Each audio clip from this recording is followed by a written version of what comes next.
नमस्कार, मैं अंजलि मिश्रा। स्वागत है आप सभी का द न्यूज में। आपको बता दें कि संसद में राम मंदिर के धन्यवाद प्रस्ताव पर चर्चा के दौरान आज एआईएमआईएम प्रमुख असदुद्दीन ओवैसी ने केंद्र सरकार को लेकर काफी कुछ कहा। राम मंदिर बनने से कई लोगों के पेट में दर्द हो रहा था, ये बात तो सही और सच और सटीक है, लेकिन अब जिस तरीके से उनकी बौखलाहट और जिस तरीके से अगर आप देखेंगे कि बयान सामने आ रही है, उससे ये बात स्पष्ट हो रही है कि राम मंदिर बनाने के बाद बीजेपी ने तो बड़ा, अगर आप कहेंगे कि मास्टर स्ट्रोक किया ही है, लेकिन विपक्ष जो है इस बात से बौखला गई है।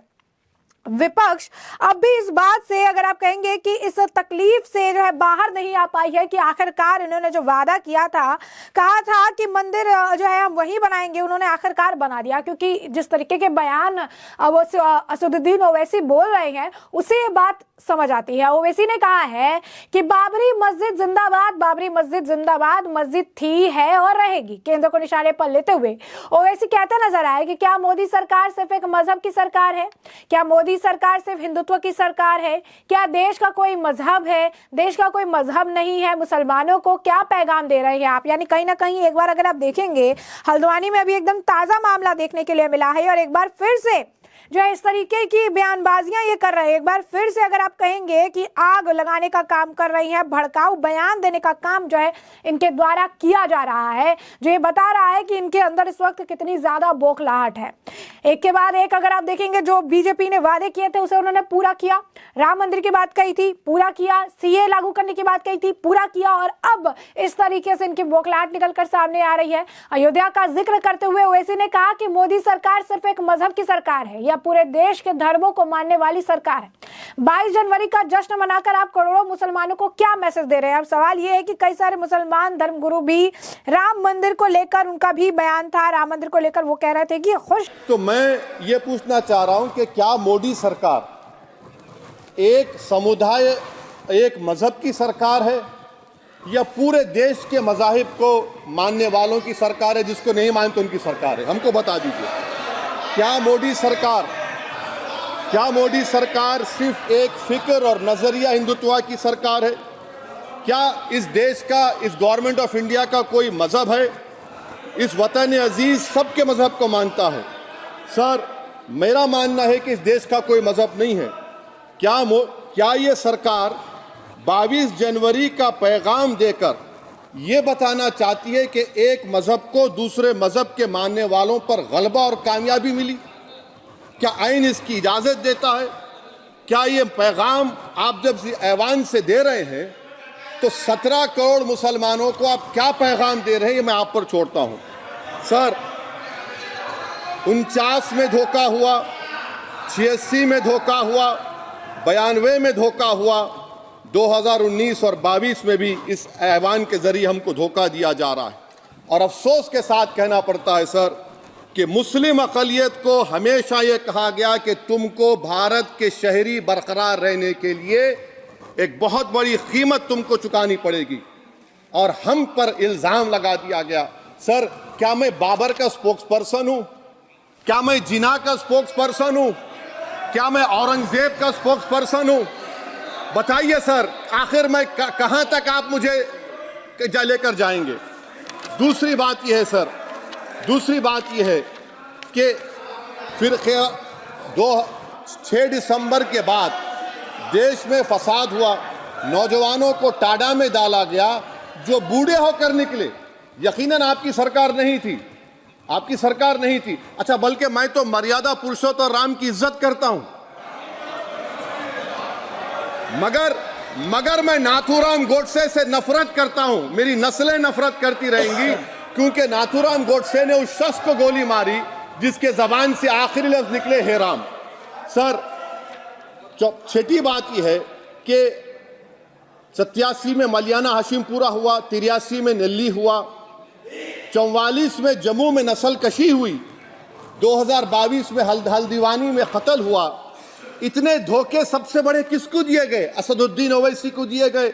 मगर फिर भी मुझसे ही कहा जाता है कि वफादारी को तुम साबित करो अपनी ओवैसी।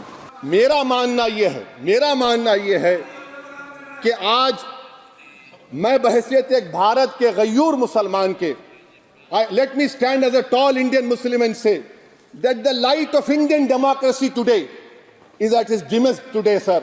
Sir, in conclusion, मेरी फिक्र में मेरा ईमान मुझे कहता है कि जिस जगह पर मस्जिद थी, है और रहेगी, बाबरी मस्जिद है और रहेगी, बाबरी मस्जिद जिंदाबाद, जिंदाबाद, भारत जिंदाबाद, जय हिंद।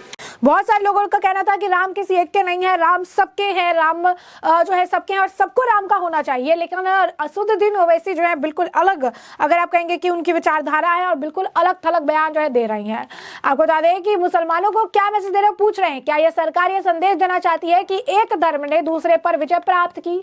आप देश के 17 करोड़ मुसलमानों को क्या संदेश देते हैं? 1992, 2019, 2022 में मुसलमानों को धोखा दिया गया है। मैं बाबर, औरंगजेब, जिन्ना का प्रवक्ता नहीं हूं, ये बात भी वो कहते नजर आए।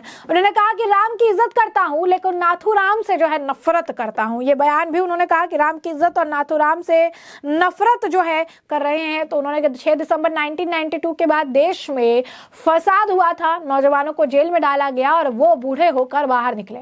मैं राम की इज्जत करता हूं लेकिन नाथूराम से नफरत करता हूं क्योंकि उसने उस व्यक्ति की हत्या की थी जिसके अंतिम शब्द हे राम थे। ओवैसी से बाबर के बारे में क्यों पूछते हो? बोस, नेहरू और हमारे देश के बारे में पूछते हैं। ओवैसी ने कहा कि मैं ताज्जुब कर रहा हूं कि लोकसभा जो है मुख्तलिफ आवाजों में कैसे बोल सकता है। 16 दिसंबर 1992 को इसी लोकसभा में एक प्रस्ताव पारित किया गया था जिसमें बाबरी जो है मस्जिद विध्वंस की आलोचना की गई थी। मेरा मानना है कि इस देश का कोई भी मजहब जो है नहीं, मैंने कहा कि मेरा मानना है कि देश का कोई मजहब नहीं है और जो है किसी भी तरीके से जो है देश को मजहब को लेकर जो बयान कर रही है या चीजें बोल रही है, विध्वंस की आलोचना की गई है। उन्होंने कहा कि मेरा मानना है कि इस देश का कोई भी मजहब नहीं है। मैं भगवान राम की इज्जत करता हूं पर गोडसे से नफरत करता हूं। राम मंदिर पर सरकार को लेकर उनका ये बयान था, जहां पर लोकसभा में राम मंदिर निर्माण पर लाए गए धन्यवाद प्रस्ताव पर चर्चा हो रही थी। गृह मंत्री अमित शाह ने काफी कुछ कहा, उसके बाद बाकी अन्य लोगों को भी मौका मिला और जब मौका असदुद्दीन ओवैसी जी का आया तो उन्होंने तीखे बोल जो है बोले। उन्होंने कहा मर्यादा पुरुषोत्तम राम की इज्जत करता हूं मगर नाथूराम गोडसे से मेरी नस्लें नफरत करती है। ये इनकी अगर आप कहेंगे कि जुबान है।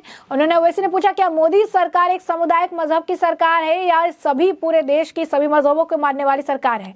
क्या इस सरकार का कोई मजहब है? मेरा मानना है कि इस देश का कोई मजहब नहीं। क्या 22 जनवरी का पैगाम देकर, उन्होंने कहा कि पैगाम देकर यह सरकार ये बताना चाहती है कि एक मजहब को दूसरे मजहब को मानने वालों पर जीत मिली है? क्या संविधान इसकी इजाजत देता है या नहीं देता है? ये बात भी जो है ये कह रही है कि क्या इसकी इजाजत देता है संविधान या नहीं देता है, ये बात उनके द्वारा भी कही गई है। तो कहीं ना कहीं अगर आप देखेंगे तो मिक्स जो है रिएक्शंस देखने के लिए मिल रहे हैं। ओवैसी ने कहा कि हमारे साथ 49 में धोखा हुआ, 86 में धोखा हुआ, 92 में धोखा हुआ और 2019 में भी इस लोकसभा में हमारे साथ धोखा हुआ। मुसलमानों को हमेशा भारत के नागरिक होने के लिए बड़ी कीमत चुकानी पड़ रही है। क्या मैं बाबर, औरंगजेब या जिन्ना का प्रवक्ता हूं? मैं मर्यादा पुरुषोत्तम राम की इज्जत जो है करता हूं लेकिन मेरी नस्लें भी नाथूराम गोडसे से नफरत करती रहेगी जिसने उस शख्स को गोली मारी जिसके मुंह से आखिरी शब्द निकले थे हे राम। अपनी शनाख्त नहीं मिटने दूंगा। जब ओवैसी बोल रहे थे तो भाजपा सांसद निशिकांत दुबे ने दुबे से पूछा कि वे इस बात का जवाब दे कि क्या वे बाबर को जो है आक्रमणकारी मानते हैं या नहीं। सर, आज भारत के 17 करोड़ मुसलमान अपने आप को अजनबी और एलिनेट महसूस कर रहे हैं। मैं बहुत बड़ी नाइंसाफी होती है सर, ये कोई तारीखी नाइंसाफी को इंसाफ नहीं किया जा रहा है। स्पीकर बल्कि सर, अंग्रेजी में स्पीकर सर, केवल एक प्रश्न का जवाब ओवैसी साहब दे दें कि बाबर को वो आक्रमणकारी मानते हैं या नहीं मानते हैं? पुष्पमित्रा संगा को आप क्या मानते हैं? बताओ, पुष्पमित्रा संगा को आप क्या मानते हैं? जम्मू के वो कश्मीर के वो राजा को क्या मानते हैं जिसके पास एक फौज थी मंदिरों को तोड़ने के लिए? आप क्या मानते हैं? यही तो मैं कह रहा हूं कि निशिकांत दुबे 47 में आजादी मिली असदुद्दीन ओवैसी से बाबर की बात पूछ रहे हैं। तुम गांधी की बात पूछते, तुम बोस की बात पूछते, तुम जलियांवाला बाग की बात पूछते, तुम काला पानी में जो मुसलमान शहीद हो गए उनकी बात पूछते, मगर बाबर की बात पूछी जाती है। तो सर, मैं आपको बता रहा था, खामखा डिस्टर्ब किए सर, मुझे मेरा वक्त ले लिए निशिकांत दुबे। इस पर ओवैसी ने उल्टा सवाल पूछते हुए कहा कि आप पुष्पमित्र सुंग को क्या मानते हैं। निशिकांत दुबे असदुद्दीन ओवैसी से आज बाबर की बात पूछ रहे हैं। आप मुझसे गांधी के बारे में पूछते, जलियांवाला बाग के बारे में पूछते, मैं अपनी शनाख्त को नहीं मिटने दूंगा, मैं वो काम नहीं करूंगा जो भाजपा चाहती है। उन्होंने कहा मैं संविधान के दायरे में रहकर काम करूंगा। अपने संबोधन के आखिरी में ओवैसी ने कहा कि आज देश के लोकतंत्र का प्रकाश सबसे कम है। आखिर में मैं यही कहूंगा कि बाबरी मस्जिद है और रहेगी, बाबरी मस्जिद जिंदाबाद है, भारत जिंदाबाद है। तो कहीं ना कहीं अगर आप देखेंगे तो उनका जो ये बयान था कि जो चीजें कही है या जो चीजें थी, जो चीजें हम बोल रहे हैं वो हमेशा रहेगी, बाबरी मस्जिद जो है जिंदाबाद रहेगी, ये बात जो है उनके द्वारा कही गई है। तो कहीं ना कहीं अगर आप देखेंगे तो ये बड़ा बयान जो है वो दे रही हैं, वो ये चीज़ें जो है वो कह रही हैं या कर रही हैं, जिससे ये बात पता चलती है कि किस तरीके से जो है सिचुएशन इस वक्त चेंज होता नज़र आ रहा है। और सबसे बड़ी बात है कि किस तरीके के बातें, किस तरीके की बयानबाजियाँ, किस तरीके की अगर आप कहेंगे कि इनकी दिमाग जो है चलता है कि यहाँ पर राम मंदिर बन गया है तो इस वजह से उन्हें तकलीफ है। अभी ये हल्द्वानी का ये मामला आया, भड़काऊ भाषण देने की वजह से ये मामला इतना ज़्यादा जो है उग्र हुआ, इसके वजह से भी सारी चीजें जो है होती नजर आई हैं। तो कहीं ना कहीं पूरा जो मैटर है और पूरा जो सिचुएशन है वो कहीं ना कहीं चेंज होता हुआ नजर आ रहा है।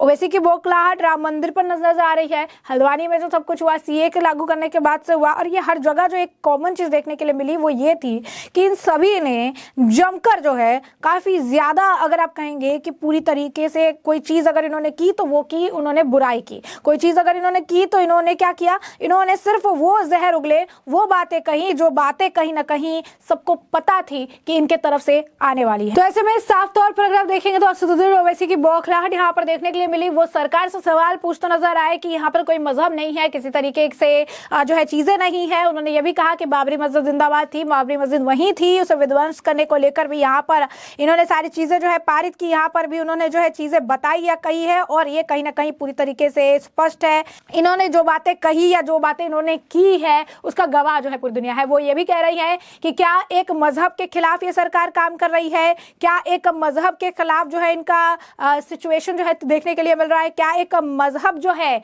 वो कहीं ना कहीं अगर आप कहेंगे कि जो है एक मजहब के लिए ये काम कर रही है सरकार, ये बातें जो है इनके द्वारा कही जा रही है। तो कहीं ना कहीं साफ तौर पर देखेंगे तो ये एक बार फिर से जो है लोगों को भड़काने का प्रयास कर रही है, मुद्दे से भटकाने का प्रयास कर रही है, पूरी तरीके से जो है लोगों का ध्यान किसी और तरफ जो है केंद्रित कर रही है कि सरकार गलत कर रही है या ज्यादा कर रही है। या फिर 22 तारीख को जो मनाया गया, यहाँ पर कई सारे अगर आप देखेंगे मुस्लिम धर्मगुरु भी वहां पर शामिल होने के लिए गए थे, तो उनके लिए भी बाकायदा जो है उस वक्त भी फतवा जारी किया गया था। और अभी भी ओवैसी जो है उनकी बौखलाहट देखने के लिए मिल रही है। टिस जो है वो हर चीज की है, जो बीजेपी ने कहा वो चीजें उन्होंने करके दिखाया है, और इसके बाद इनकी ये बयानबाजी, इनके पेट का दर्द जो है वो निकल कर सामने आता नजर आ रहा है। तो ऐसे में हमने आपको जो पूरा मामला है ये बड़े विस्तार से बताया कि पूरा मामला क्या है, किस तरीके से असदुद्दीन ओवैसी द्वारा बयानबाजी जो है की गई है और क्या कुछ वो कह रही है, इसके बारे में भी हमने आपको जानकारी दी है। और ऐसे में अब इस पूरे मामले पर आपकी भी जो राय हो हमें कमेंट सेक्शन में कमेंट करके जरूर साझा करिएगा। धन्यवाद। सर, मैं आपसे कह रहा था, मोदी हुकूमत ये पैगाम दे रही है भारत के मुसलमानों को कि जान बचाना है या इंसाफ चाहते हो। मैं कह रहा हूं मैं भीख नहीं मांगूंगा, मैं इस नंगी तासुब को कबूल नहीं करूंगा, मैं दूसरे दर्जे के शहरी के मौक़िफ़ को कबूल नहीं करूंगा, मैं अपनी शनाख्त को नहीं मिटने दूंगा। अब मैं झूठी और दिल फरेब बातों पर हरगिज भरोसा नहीं करूंगा, मैं वो काम नहीं करूंगा जो बीजेपी और नाम निहाद सेकुलर पार्टियां चाहती हैं, मैं वो काम करूंगा जो आपको पसंद नहीं है, संविधान के दायरे में रहकर। सर, कंक्लूजन में मैं आपको बताना चाहता हूं कि आज इस देश को किसकी जरूरत है। इस देश को अयोध्या में, तारीख शायद नहीं पढ़ते होंगे, मौलाना अमीर अली कौन थे, पुजारी बाबा रामचरण दास कौन थे, अयोध्या के पुजारी थे। दोनों ने मिलकर अंग्रेजों के खिलाफ जंग लड़ी थी और दोनों ने, अंग्रेजों ने इनको गिरफ्तार किया और एक पेड़ पर मौलाना अमीर अली को और पुजारी रामचरण दास को फांसी दे दी गई। देश को इनकी जरूरत है। देश को शंभू प्रसाद, अचन खां, ये राजा देवी बख्श सिंह के फौज में थे, अंग्रेजों से मुकाबला किया, मुसलमान की लाश को जला दिया गया और शंभू प्रसाद को दफना दिया गया। इस देश को ये जरूरत है, देश को बाबा मोदी की जरूरत नहीं है। आज भारत को अयोध्या के मौलाना अमीर अली और रामचरण दास, अचन खान, शंभू खान की जरूरत है।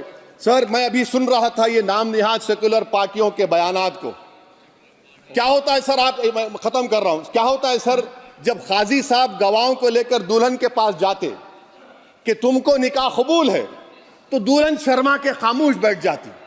तो इनकी खामोशी रजामंदी की अलामत है। जी जी। तो सर मैं खत्म करने से पहले यह बताना चाह रहा हूं कि जब वजीर आजम जवाब देंगे तो क्या वो भारत के 140 करोड़ जनता के लिए जवाब देंगे या फिर सिर्फ हिंदुत्व की फिक्र रखने वालों का जवाब, मैं खत्म कर जवाब देंगे। मैं ये देश दुनिया मुसलमान देख रहा है। सर मैं आपको ये भी बताना चाह रहा हूं, आखिर में कंक्लूड कर रहा हूं सर, 1 मिनट चाहिए, 1 मिनट चाहिए सर।